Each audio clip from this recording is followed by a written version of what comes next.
Hola, buenos días. Esto es Radio Nueva Era.es, emitiendo en internet en el horario habitual de 11:15 a 12:15 del mediodía. Programa que después se repetirá de forma sucesiva. Cuando acaba, vuelve a empezar en las 24 horas siguientes, a partir de las 12:30 del mediodía aproximadamente. Soy Antonio Fernández Fígares y hoy estoy con la voz un poco tomada. Estoy tomada por el constipado, porque en esta entrada de otoño empiezan a hacer un poco de fresco aquí en Granada. En el hemisferio norte, en la parte de occidente en la que nos encontramos, en la que podemos ir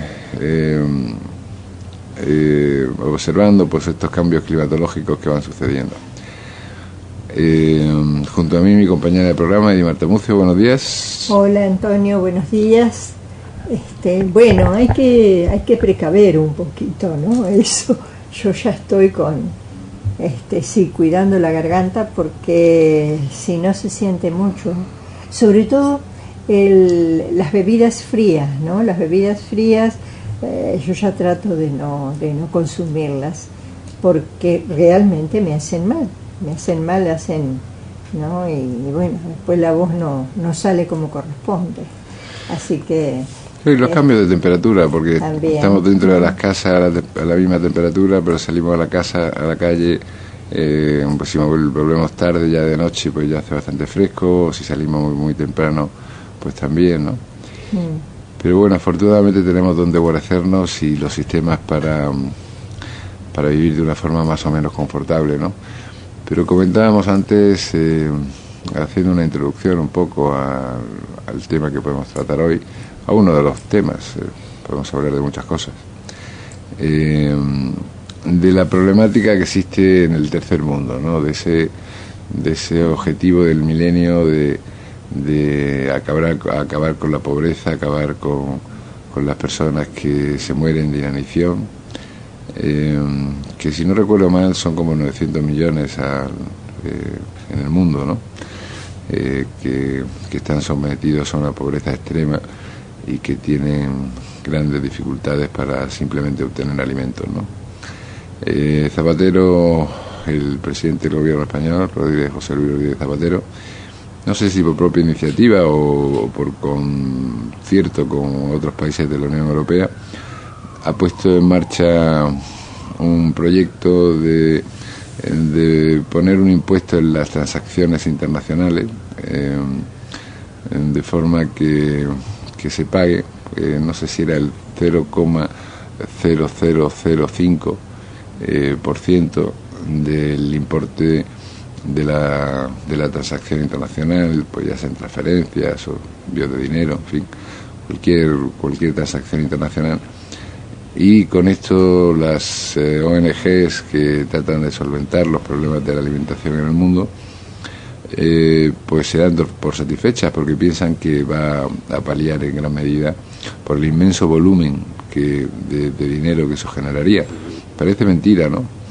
Que un 0,0005% sea capaz de resolver los problemas de hambre en el mundo, ¿no?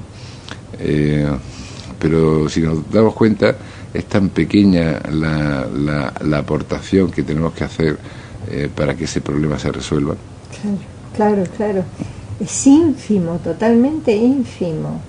Y realmente yo no sé cómo no se dan cuenta antes, ¿verdad? Antes de llegar a ese estado tan desastroso de la gente, de la muerte de la gente por inanición, por pobreza, por enfermedades, por toda clase de angustias que pasan cuando hay hambre, ¿no?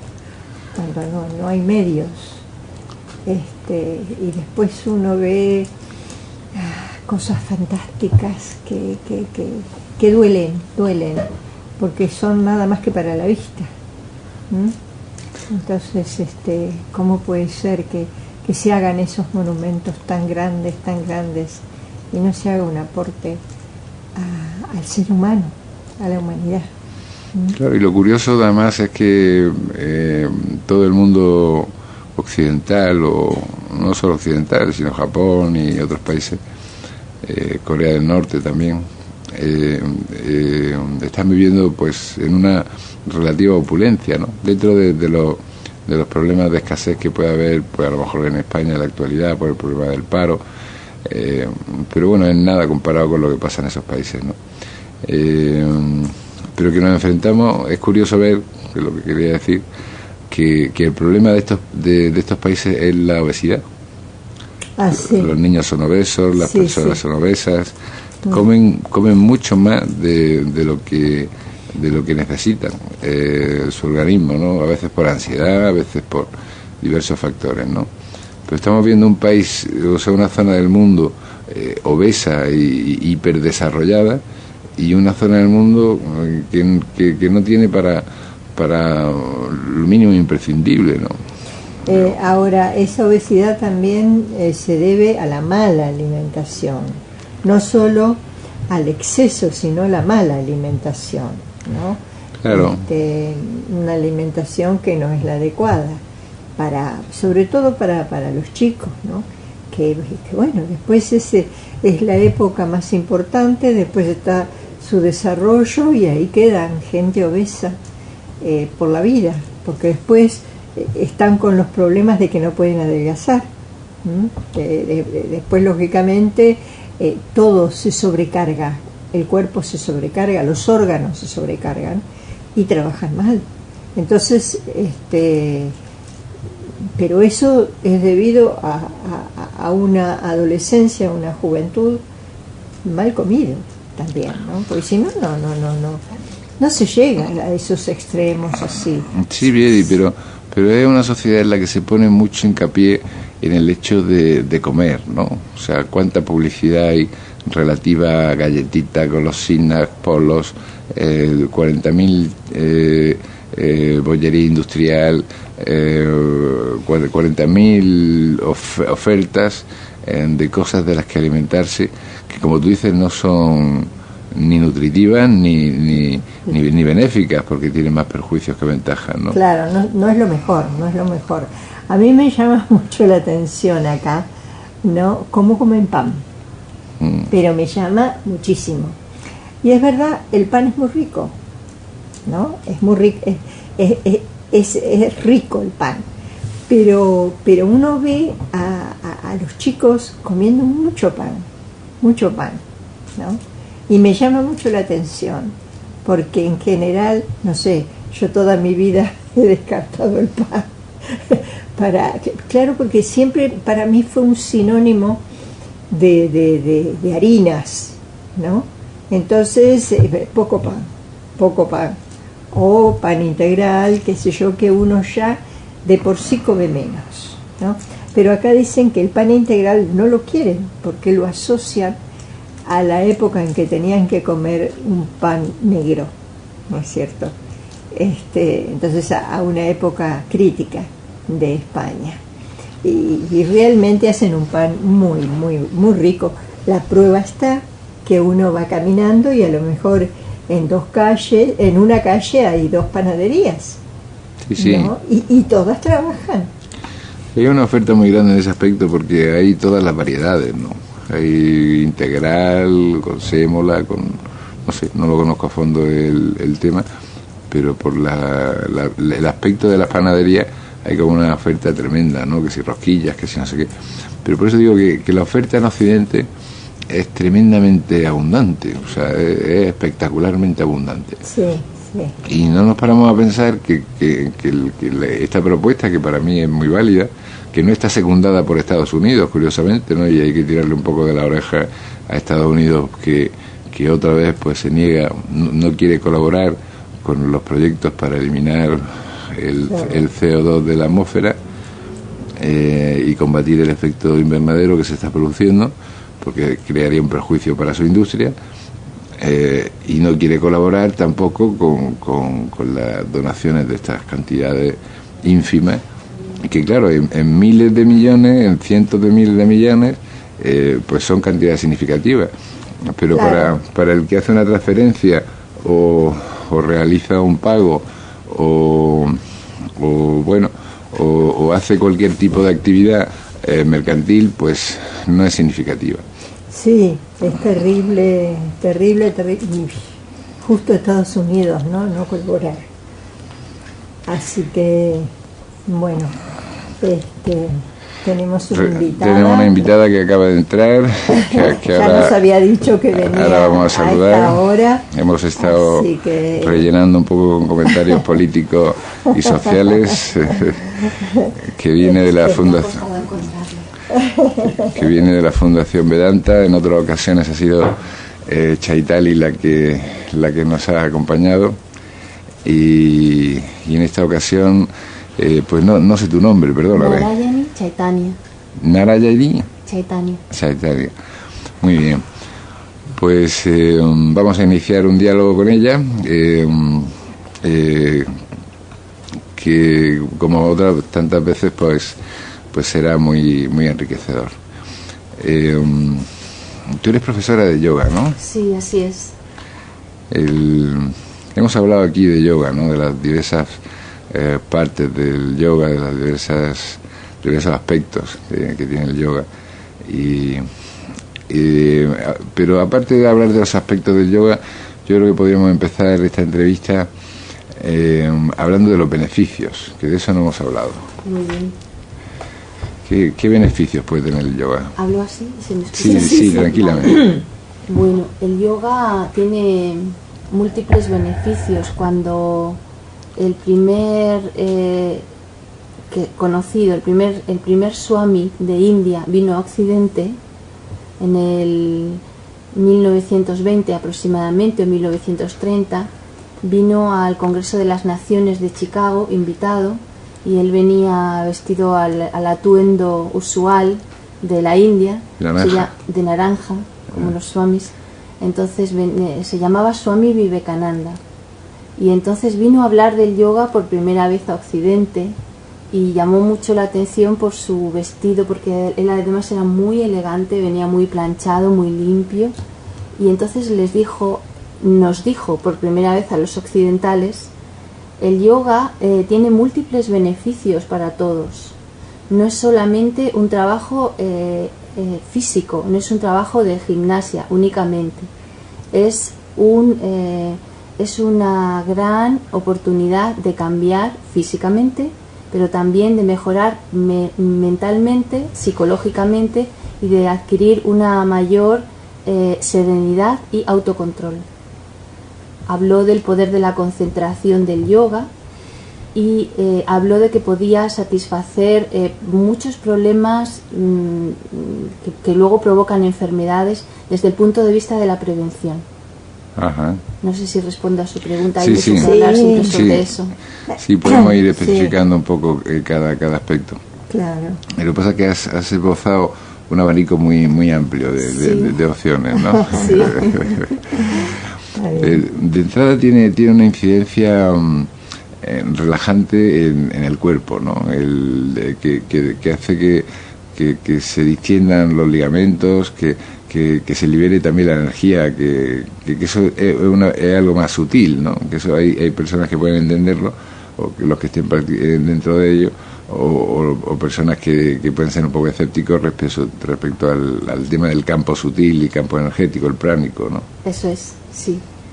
Bueno, es cierto, a nivel físico relaja y también tonifica, porque muchas veces nuestro cuerpo está en exceso relajado, sobre todo si tenemos una vida sedentaria. Entonces nuestra musculatura y las articulaciones, los huesos, están acostumbrados a una serie de posiciones y a una serie de movimientos que son los habituales y siempre son los mismos. Pero cuando empezamos con la práctica del yoga, y además de una forma consciente, si el profesor nos da instrucciones de respira, inhala, exhala, ahora concéntrate en el abdomen, ahora en los músculos abdominales, ahora en la espalda. Es decir, que uno puede empezar a descubrir músculos que no se había dado cuenta de que los tenía, y a moverlos conscientemente. Claro. Entonces, dentro de eso es una microgimnasia muy completa a nivel de todo el cuerpo. Y luego también es relajante, pero también es estimulante. Tiene su fase de relajación y tiene su fase de tonificación, y también es una buena oportunidad, por ejemplo, de fortalecer los músculos abdominales. Vamos a decir que el abdomen, por ejemplo, lo tenemos muy flojito normalmente si no somos deportistas o no somos activos físicamente. Sí.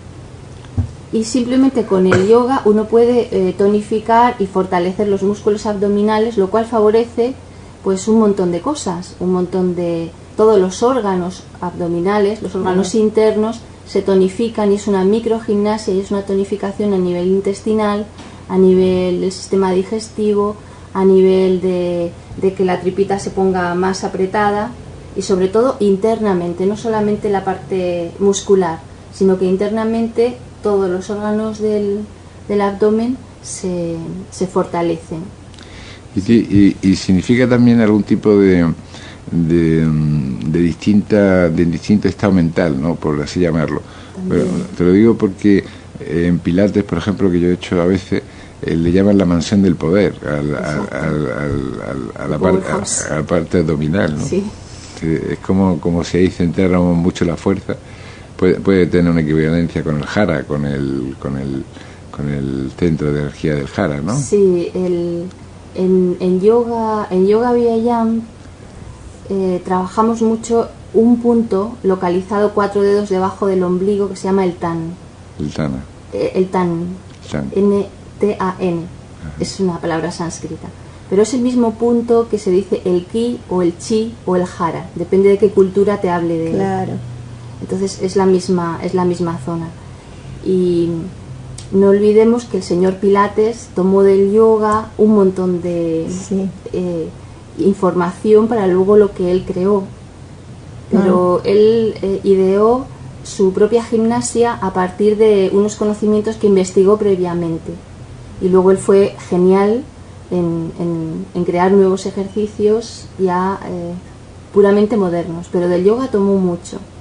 Entre ellos la importancia precisamente del fortalecimiento abdominal, entre otras cosas. Claro. Y es verdad, ahí está el centro, ¿no es cierto? Sí, el centro gobernador de nuestra fuerza y de nuestra potencia lo tenemos aquí, en el plexo solar, lo que se usa normalmente en decir el plexo solar. Y en Vyayam afilamos un poquito más y decimos 4 dedos justamente debajo del ombligo. No es que sea el punto aquí delante, justo debajo del ombligo, sino este cinturón. Ajá. El cinturón, bordeando toda nuestra cintura, en nuestra parte de un poquito más arriba de la cadera, es el tan, y es la misma zona. Entonces toda esta zona es, y también porque podemos decir que cuando está relacionado a nivel con el carácter, yo me expreso muy mal a veces que quiero decir algo y estoy intentando buscar las palabras. No, estará muy bien. Se entiende, perfecto. Se entiende. Lo que quiero decir es que a nivel del carácter, depende de dónde ponemos nuestra fuerza y nuestra voz, también podemos manifestar de una forma más directa el tener seguridad en lo que hablamos. Por ejemplo, si tomamos la fuerza desde el tan, 4 dedos debajo del ombligo, o desde el plexo solar, nuestra voz sale más segura, más grave, mientras que si a veces si solamente la tomamos desde aquí, desde la garganta, parece que se nos queda un hilillo más fino de voz y de repente se nos sale más agudo. Pero eso también tiene que ver psicológicamente con la seguridad y la inseguridad. Cuando estamos asustados, lo primero que nos pasa es que se nos pone un nudo en la garganta, o cuando tenemos miedo. Entonces la primera reacción de cuando hay un susto o una emoción fuerte, chocante, tragamos saliva. Y aquí parece que... Entonces todo corresponde a chakras. Aquí está el Visuddha chakra, que es el que se relaciona con la yoidad y con el ego y también con la inseguridad, en el caso negativo, o sea, en el caso de que lo tenemos debilito. Entonces, si la voz sale así muy finilla y tengo que hacer así... es que tengo inseguridad o miedo o susto o un poco de todo, o que soy una persona muy tímida, también puede ser. Las personas muy tímidas que hablan muy bajito y parece que ¿Qué ha dicho? Por favor, repítalo. Sí. Sí. Entonces, si la tomamos la fuerza desde aquí y el carácter desde el plexo solar, entonces nos manifestamos de una forma más segura y más serena. ¿Eso se hará con una inspiración? O podemos hacer unas cuantas respiraciones. Ajá. O una respiración completa. Eso. Una respiración completa. La respiración completa sería si tomamos el aire, primero llenamos la parte abdominal, después la zona del pecho, la zona torácica, y finalmente hasta arriba de los pulmones, que se nos puede mover incluso la zona clavicular. Claro. Entonces en eso hacemos una inhalación y luego soltar el aire. No hace falta que sean las mismas fases, simplemente hasta que el aire ha salido por completo, hasta que se ha vaciado. Ajá. Eso serían respiraciones completas. Claro, claro. Es que hablando de respiración, yo creo que poca gente, salvo la que ha practicado técnicas, perdón, como reverting o otro tipo de técnicas de respiración, es consciente de que la respiración completa llega muy abajo, o sea, llega casi a los órganos sexuales. Los músculos que tiran de los pulmones, cuando la respiración esa es total, totalmente abierta, se nota una expansión de toda esa zona, ¿no? Sí. Que es curioso, ¿no? Porque estamos habituados a decirle a alguien respira y saca el pecho, ¿no?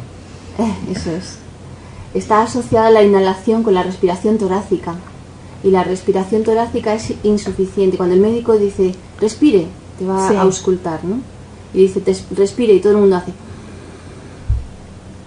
Hace poco yo fui y me tenía que hacer una prueba respiratoria en un hospital, y entonces me decían respire profundo, y entonces yo me llevaba la respiración al abdomen, como yo creía que... Claro que era. Y entonces decía, no, pero respira profundo, y casi me gritaba la enfermera, y yo decía, pero explíqueme qué quiere decir. Entonces, claro, todos asocian la respiración profunda o la respiración intensa a llenar el pecho, entonces la caja torácica, y entonces nos hemos olvidado que como más aire cogemos es cuando hacemos la respiración abdominal o diafragmática.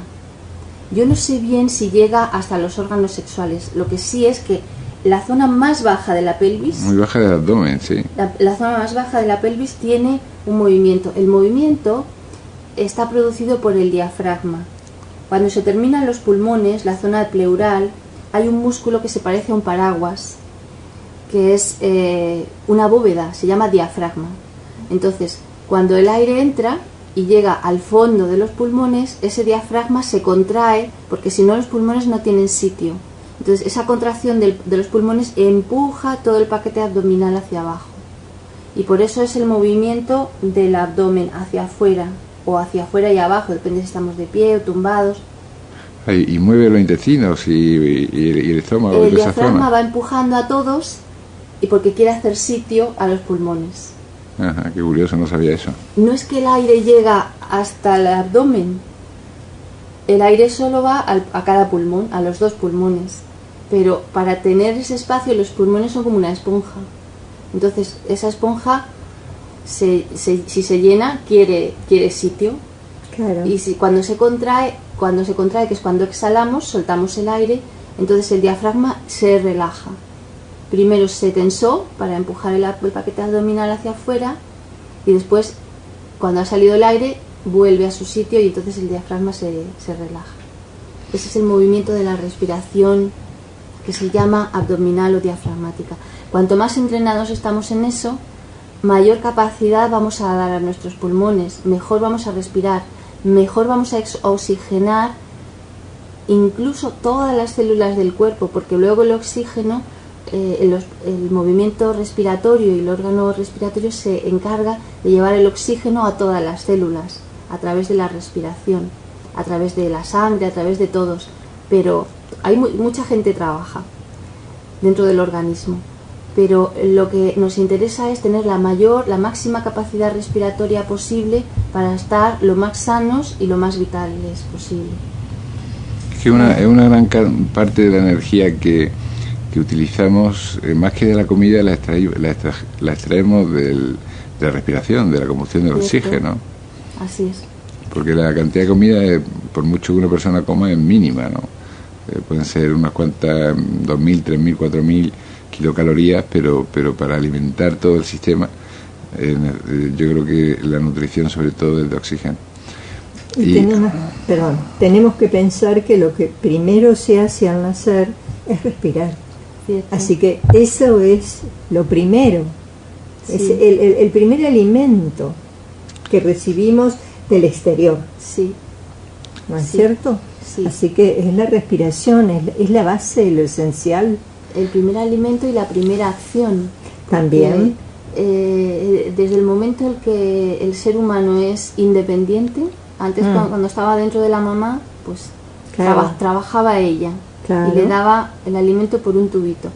Ahora no, cuando ya se libera de la dependencia materna, la primera acción y la primera necesidad que tiene el niño dice: aquí Claro. tengo que valérmelas yo solo. Y entonces toma aire y empieza a respirar y casi siempre empieza a llorar Sí, porque sufre, porque ya ya. dice: aquí hay mucho contraste con lo que yo sabía. Esto no es lo mismo. Esto no es igual. No. Aquí tengo yo que trabajar y ya tengo que empezar a valerme por mí mismo. Sí, esto Sí.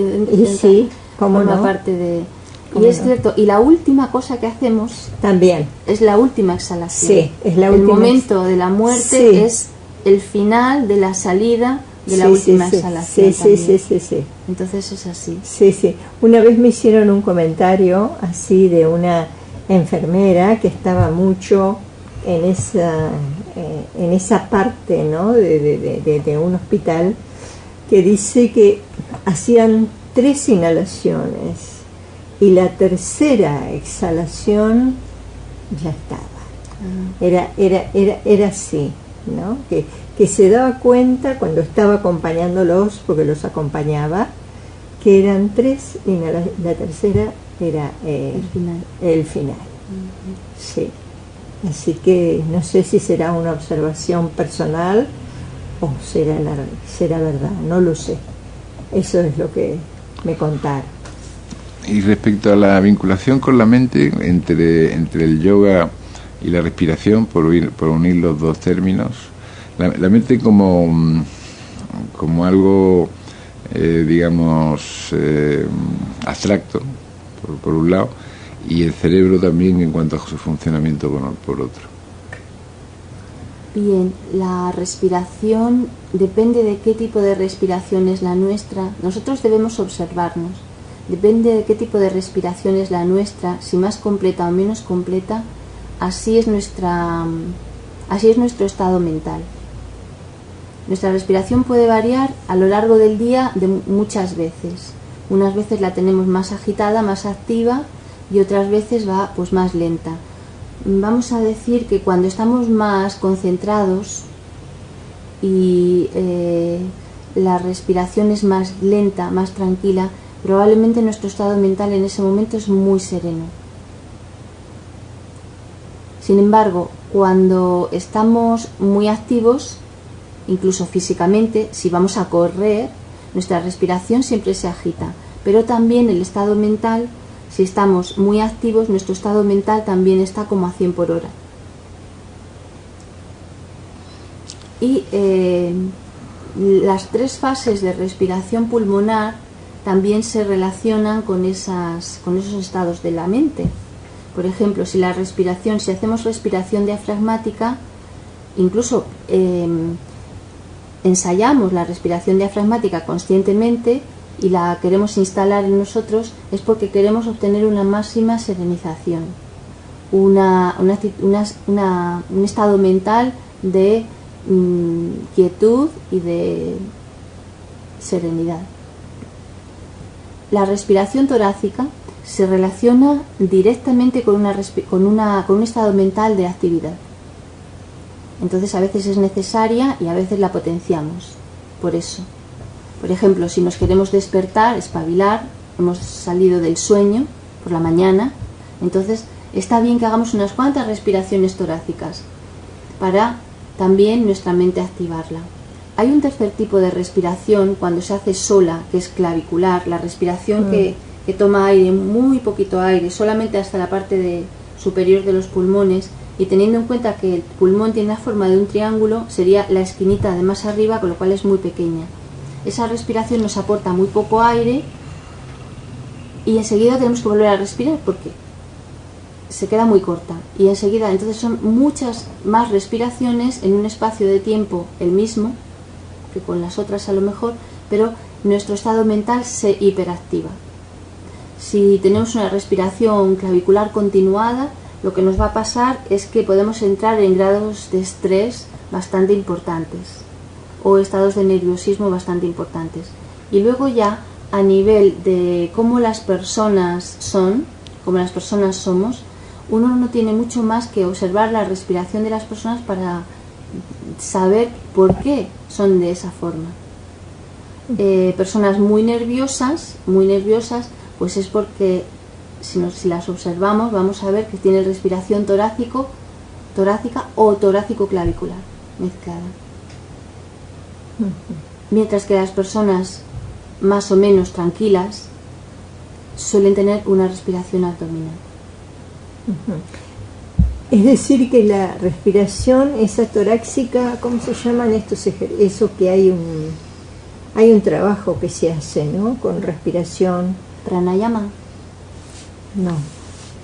Ese de la respiración cortita que es estresante, yo jamás lo... ¿La hiperventilación? La hiperventilación. ¿Sería eso? ¿Una hiperventilación sería? Sería por eso. Claro. Que se llega a estados muy... no sé... Una borrachera de oxígeno, es como el reversing, ¿no? El cerebro entra tanto oxígeno que las personas se marean. Se pueden marear, sí. Hemos tenido personas que se han mareado, por ejemplo, si han practicado se han hecho una práctica muy intensa y no están acostumbradas, entonces pues parece que da un poquito de mareo hasta que se acostumbran. Pero se llega a estados mentales muy alterados. Se puede llegar si se continúa. Claro. Precisamente se hace por eso, ¿no? Para llegar a estados mentales de buscar cosas muy profundas. Y yo lo que he experimentado es que es un estado curioso, porque por un lado es relajado, o sea, por un lado hay una relajación y por otro lado hay mucha vitalidad, ¿no? Mucha energía. Es un estado peculiar, ¿no? Y en Reverding, por ejemplo, que lo he hecho, pues se va a buscar el origen del trauma y se respira para liberarlo, para eliminarlo, ¿no? Claro, no lo conozco como práctica, la hiperventilación, no lo he practicado así, pero tiene sentido lo que está explicando, sí. Claro. Sí, no sé, de alguna manera liga el sentimiento y el recuerdo de esa vivencia y lo limpia mediante esa respiración. Es un sistema, ha sido muy popular, ¿no? Ha dado la vuelta al mundo y ha habido muchas escuelas que han utilizado este sistema de hiperventilación que sugiere, que son técnicas de reversing, ¿no? ¿Y en qué más nos puede beneficiar la práctica del yoga? Sí, no me salgo del tema, hablando de la respiración y hablando de la práctica del yoga, tenemos una práctica muy importante y prácticamente fundamental, que es la meditación. Si queremos meditar, necesitamos tener una respiración muy lenta, porque es la mejor manera en la que vamos a tener un control de la mente, una capacidad de concentración mental, mientras que si nuestra mente está agitada no vamos a poder. Lo primero que se enseña para la meditación es que aprendamos a que el cuerpo esté quieto. El cuerpo necesita quietud. En vista del cuerpo ya después viene la mente. La mente es más difícil que el cuerpo. Sí. Al cuerpo hay que trabajarlo, hay que educarlo, hay que hacerle gimnasia, ¿verdad? Y entonces el cuerpo va cediendo, obedeciendo, y hasta un límite. Siempre todos tenemos un límite, nuestros cuerpos no son perfectos, por más que queramos, pero podemos llegar a conocer el cuerpo bastante fácilmente y a dominarlo o a domarlo un poco. Es más difícil con la mente, porque la mente es como el caballito ese que no hay forma de atarlo. Y entonces a la mente tú le dices, párate, para quieta. Pero la mente dice, sí, pero no. Entonces también necesitamos unos objetivos de dominio de la respiración para conseguir que se quede quieta. De lo mejor que se conoce para conseguirlo es concentrar en la respiración, y en una respiración lenta, porque cuanto más lentitud le das a la respiración y a esa parte de la respiración que se llama retención del aliento, siempre que no nos dé agobio, no nos canse y no nos obsesione tampoco, ahí podemos ir acercándonos a esa concentración mental que necesitamos para meditar. Si queremos meditar, ¿en qué consiste la meditación? La meditación consiste en dejar la mente fluir en un punto continuadamente, de una forma continuada. Esto sirve para muchísimas cosas a nivel psicológico, pero también espiritual, y para conocernos a nosotros mismos y para encontrar lo que sería nuestro ser interno dentro de nosotros. Pues estamos acostumbrados a buscar todas las razones de la vida y de la existencia afuera. Cuanto más conocemos del mundo, menos sabemos de nosotros mismos. Entonces, todo el universo es como una plasmación a nivel macrocósmico de otro microcosmos que está dentro de nosotros.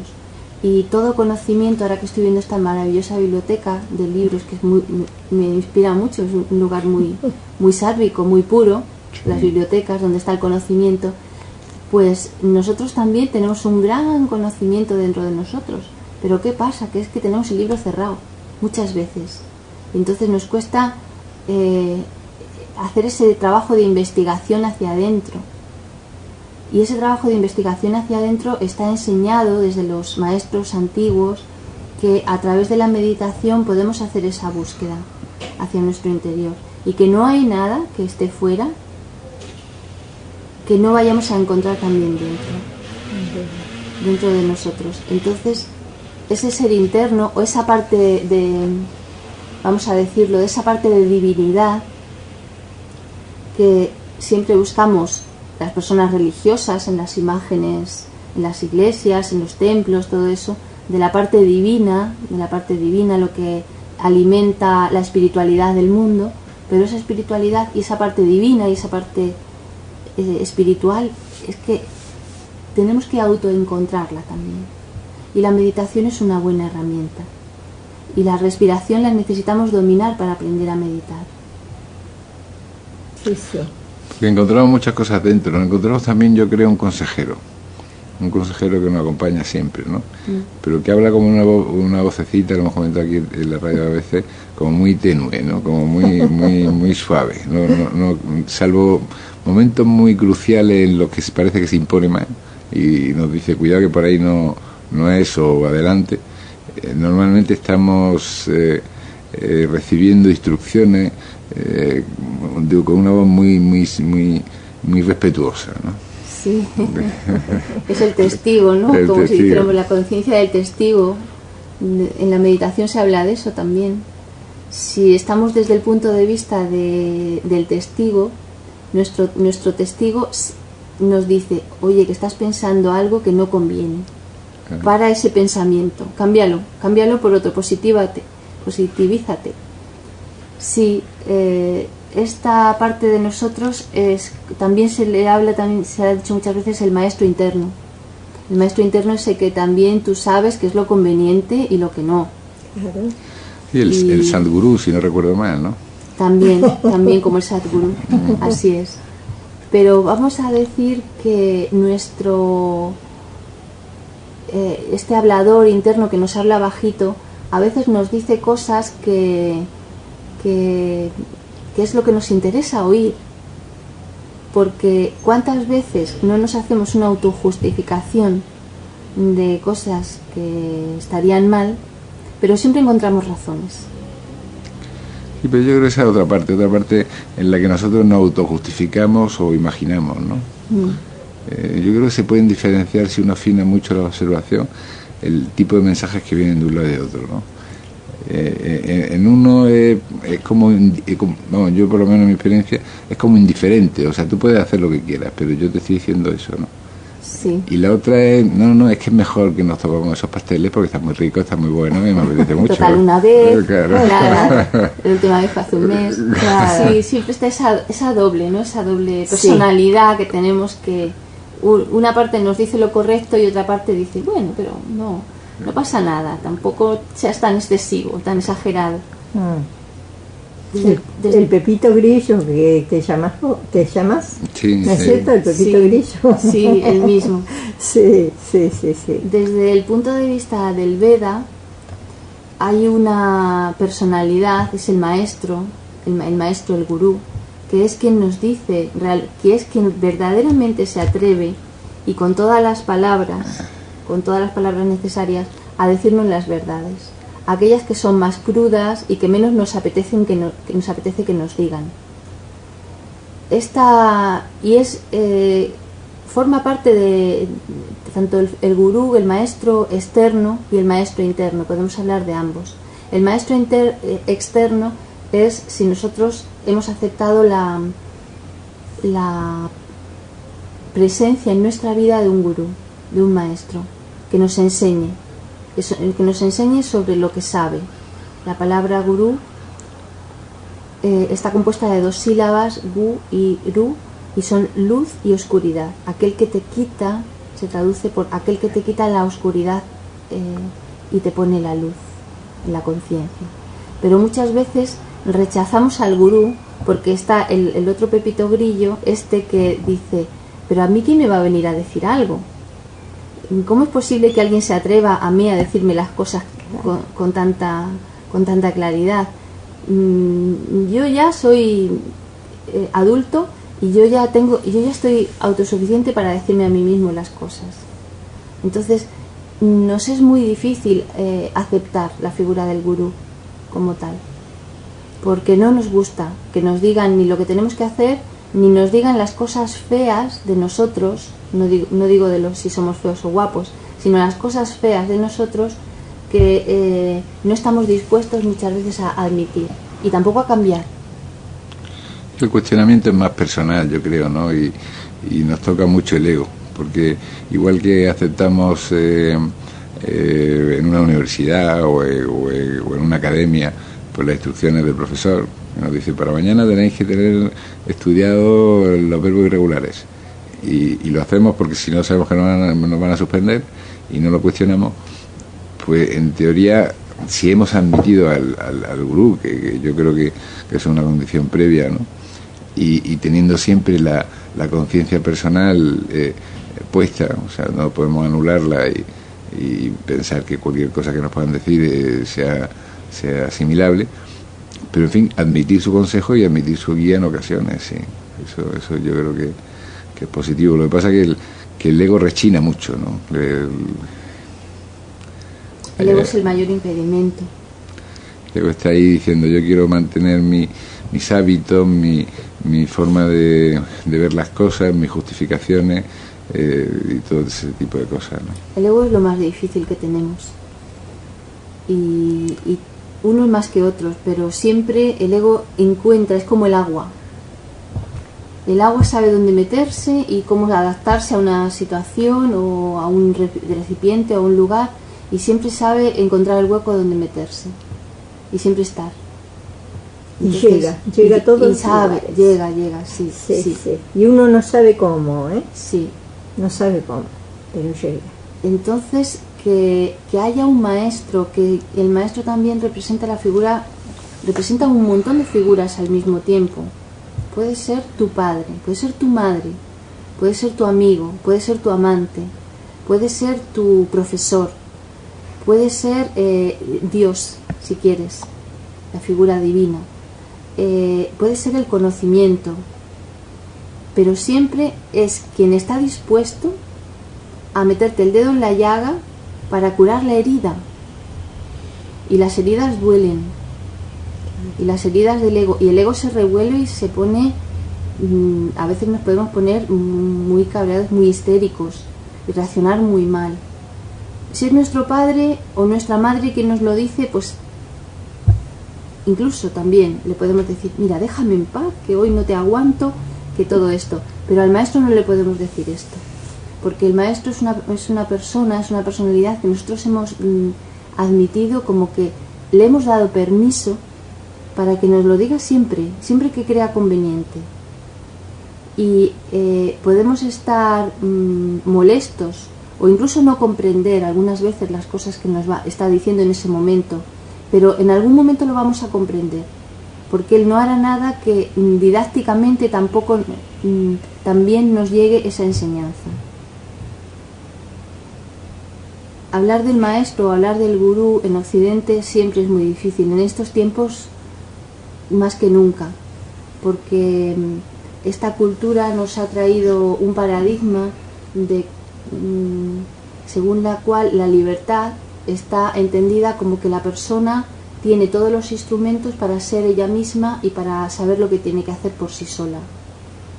Entonces cualquier asociación, por ejemplo, hay muchas asociaciones, la asociación familiar, la asociación matrimonio, otras asociaciones de personas que se ponen, por ejemplo, un grupo de investigación científica. Entonces, como asociaciones se ponen de acuerdo y crean normas para sacar adelante proyectos de vida, proyectos de investigación, proyectos sociales, de lo que queramos. Pero el proyecto del autoconocimiento, por mucho que queramos, el ser humano, la persona sola, salvo que haya nacido un iluminado, que son casos muy extraños, muy pocas veces ha sucedido esto en la historia, necesita de otra figura que sea el que le enseñe. Y cuando hemos ido a la escuela, al colegio, cuando éramos chicos, cuando hemos ido incluso a la universidad, fuera de la universidad hemos hecho cursos, hemos hecho máster, hemos hecho muchos estudios, siempre hemos necesitado a alguien que nos dé esa instrucción. Pero tener a alguien que nos dé la instrucción máxima de nuestra vida, que es el autoconocimiento, que nos puede abrir el camino hacia la liberación personal, es muy difícil de aceptar. Sí. Es muy difícil de aceptar porque no estamos incluso muchas veces mentalizados de que necesitamos ese autoconocimiento, y otras veces porque nuestro ego no está dispuesto a hacer todas las cosas que se necesita precisamente para liberarse del ego, que es encontrar el verdadero ser interior que está detrás del ego y detrás de todo, mucho más al fondo. Es como meterse en el cuarto oscuro a buscar en el último rincón realmente dónde está el tesoro. Pero si no estamos dispuestos a llenarnos de polvo y a todas las cosas que nos vamos a encontrar y chocar hasta llegar al fondo de ese cuarto oscuro, pues mejor cerramos la puerta y nos dedicamos a otra cosa. Sí.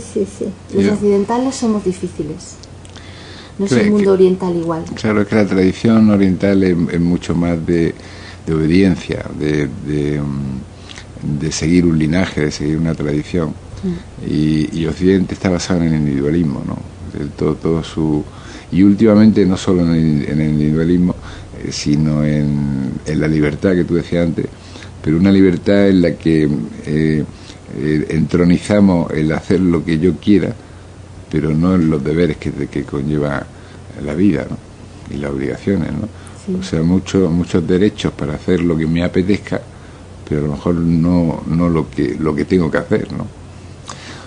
Como decía Jung, ¿no? Que Jung decía la libertad consiste en hacer alegremente lo que debo hacer, ¿no? Que es un concepto totalmente distinto de lo que se entiende hoy día por libertad. Sí, se nos ha enseñado socialmente que tenemos que conseguir nuestros objetivos pese a quien pese, caiga quien caiga, también se dice. Nos llevemos por delante, es un mundo de competitividad. Si yo avanzo más es porque he empujado a otro a quedarse un poquito detrás de mí, ¿no? Claro. Y entonces es la lucha por el beneficio a costa de que otros vayan a tener algún perjuicio. Entonces es un mundo insolidario y injusto. Sí, comentábamos antes el proyecto ¿no? de dar al tercer mundo el 0,005% de las transacciones internacionales, ¿no? que parece que no es nada, no es ni un 5 por mil del importe total, ¿no? Bueno, mucho menos el importe total, que el 5 por mil es el 0,0005 por ciento de todas las transacciones a nivel mundial, y está habiendo mucha resistencia por parte de Estados Unidos, y por los países más pobres, más ricos se están oponiendo a ello, ¿no? Sí, hablan de que por culpa de la crisis, porque ellos están en crisis y no están dispuestos, pero es una actitud egoísta. Terriblemente egoísta. Y poco inteligente a la larga, porque yo creo que eso va a producir resentimiento enorme en países que más tarde o más temprano saldrán adelante y que se acordarán de que no le echaron una mano, porque Europa es lo que es gracias al apoyo de Estados Unidos después de la Segunda Guerra Mundial. Así es. Que se hizo un plan Marshall y se hizo una inyección de dinero brutal para que Europa se recuperara. Entonces, ¿qué pasó? Pues que Estados Unidos fue idolatrada durante 40 años. Todo lo que venía aquí, la Coca-Cola, los chicles, los chocolates, todo lo americano era maravilloso y todo el mundo lo aceptaba. Y esa es la política inteligente, el ser generoso, porque después te van a aceptar, te van a comprar lo que tú vendas, ¿no? Así es, sí, pero es cierto, los países subdesarrollados no van a salir adelante si no se les ayuda. Claro. Por sí mismos, no van a tener esa fuerza, esa potencia si no se les ayuda.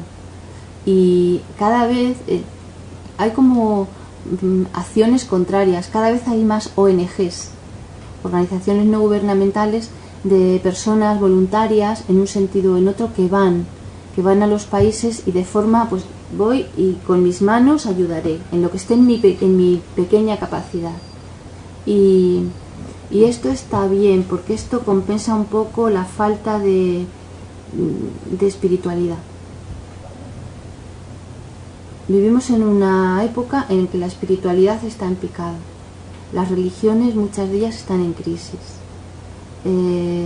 Ahora y hace muchos años también hay unas guerras de religiones que casi te quitan la inspiración de hacerte religioso de ciertas cosas, porque no compensa, ¿no? Si la religión va a formar una guerra, ¿para qué? Claro. Se pierde el objetivo.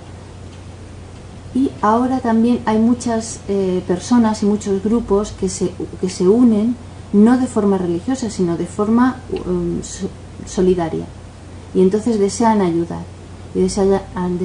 a países subdesarrollados en todos los continentes, y cada vez hay más. Por ahí podemos establecer una comunicación también entre países, porque ellos son también personas o grupos que están dispuestos a decir la verdad sobre cosas, a decir la verdad sobre que tal gobierno está actuando mal o tal sistema gubernamental está tirando por tierra toda la ecología de determinadas zonas. Y esto es al fin y al cabo muy importante, pero se sale un poco de lo que es el movimiento político, es a la espalda, está por fuera. Sí, son como unos infiltrados, ¿no? Que están ayudando y al mismo tiempo siendo testigos y a través de las nuevas tecnologías pues dando información sobre todo lo que está ocurriendo en el mundo, ¿no? Sí.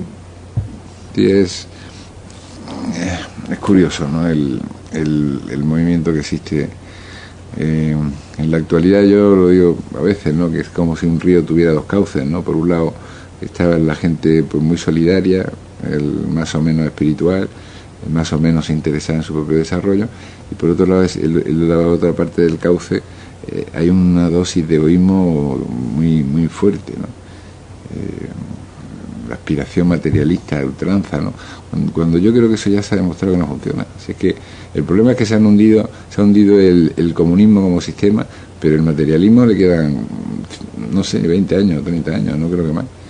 Porque la gente no puede seguir pensando que va a encontrar la felicidad en las cosas. Es lo que tú hablabas antes, ¿no? El 80 o el 90% de la felicidad consiste en saber gestionarse a uno mismo,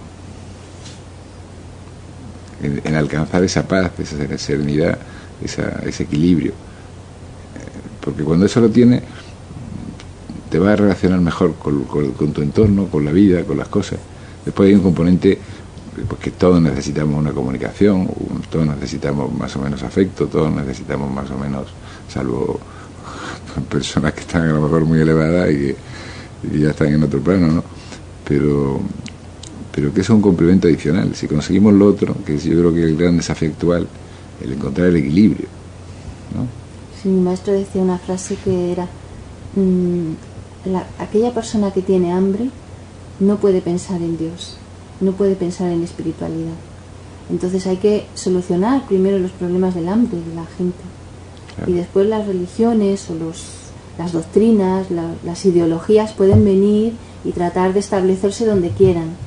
Pero primero de todo hay que solventar las necesidades básicas, que son comida, lugar, hábitat, con la máxima salubridad posible y la máxima gestión para que no se generen enfermedades. Pero llevamos arrastrando, yo creo que desde pequeña, desde que nací, siempre he conocido esto y nunca se ha solucionado. Y ya tengo muchos años y el mundo no ha cambiado en lo básico. El mundo es que uno cuando es más joven dice, pues tiene ideología, tiene una ilusión, ¿no? Dentro de las ideologías, pues lucharemos por un mundo mejor y todos aquellos. Yo me acuerdo en esta época que si te metías en un partido político era porque querías cambiar el mundo. Claro. Si no te metías en ese partido político o te ibas del partido político era porque habías descubierto que había unos intereses ahí que no eran los que tú pensaste y que por ahí no ibas a cambiar el mundo. Entonces intentabas irte a otra parte a cambiar el mundo por otra y a otra y a otra y así, ¿no? En mi caso, hasta que encontré la espiritualidad, porque yo iba en contra de todas las espiritualidades existentes hasta ese momento. Pero bueno, sucedió que cuando me encontré con mi maestro y le dije, además, pero mire, yo de religión no, es que yo ya vengo de una religión y luego de otra y por ahí he estado yo mirando, pero no me gustaba mucho, estaba decepcionada. Entonces mejor religión ninguna, ya está. Y él me dijo, usted como quiera, si no quiere ser religiosa yo no le voy a obligar a ser una persona religiosa. Sin embargo, yo ahora soy una persona religiosa, habiendo visto también con el ejemplo de mi maestro y habiendo visto con el ejemplo de lo que de lo que he podido llegar a comprender, porque al principio no se comprende todo, pero luego si te das tiempo puedes comprender todo lo que el Veda te enseña en la parte. El Veda como el conocimiento de los Vedas, saben que nace en la India. Esta cultura trae detrás de sí una religión que presenta al principio una cara un poco confusa, con eso de que hay muchos dioses, muchas divinidades. Ajá. Y todo eso. Pero es que la verdadera espiritualidad que el Veda enseña está muy por encima de toda esa cara, de toda la imagen que se da, de todo ese colorido y de todo ese abanico de divinidades, que si el dios elefante, que si el dios mono, que si Ganesha, que si Hanuman. Entonces también se nos rompe el paradigma que traemos desde acá, desde Occidente. Se nos rompen muchos paradigmas. Primero, que si la figura del maestro, el gurú, que es quien te va a decir lo que tienes que hacer. Después, que si la figura del dios que estamos acostumbrados a reconocer como un dios único según la tradición judeocristiana de la que venimos, ya otro paradigma roto, porque allí se ven otras cosas diferentes. Pero si alguien nos dice que el fin último de la religión, venimos a lo que hablábamos aquí al principio, es el autoconocimiento y la autogestión, y el autoconocimiento primero tienes que saber conocer tu propia mente, autocontrolar y controlar tus emociones, aprender a controlar tus emociones, y después conocer que la verdadera divinidad, independientemente de todos los abanicos de imágenes, está dentro de ti. Pues entonces ya hay muchos esquemas rotos, ya hay muchos esquemas que se salen de ahí. Y después, si quieres, ya te sales del lugar, de todos los lugares, y entonces encuentras que la religión que tiene un origen en un lugar, en un país, puede estar asentada en todo el mundo. La diferencia es que siempre va a aceptar a los otros, que es una cultura tolerante con los demás. En la India históricamente siempre hubo luchas entre musulmanes e hindúes, ya lo saben, que es entre los templos y las mezquitas y todo esto, pero no importa, la sociedad de la India es tolerante, conviven en ellas católicos, protestantes, judíos, budistas, hinduistas, musulmanes, están todos de una forma actualmente bastante bien combinada. Me parece que me he salido de la última pregunta. No, está bien. Lo que pasa es que estamos ya un poco al límite del tiempo.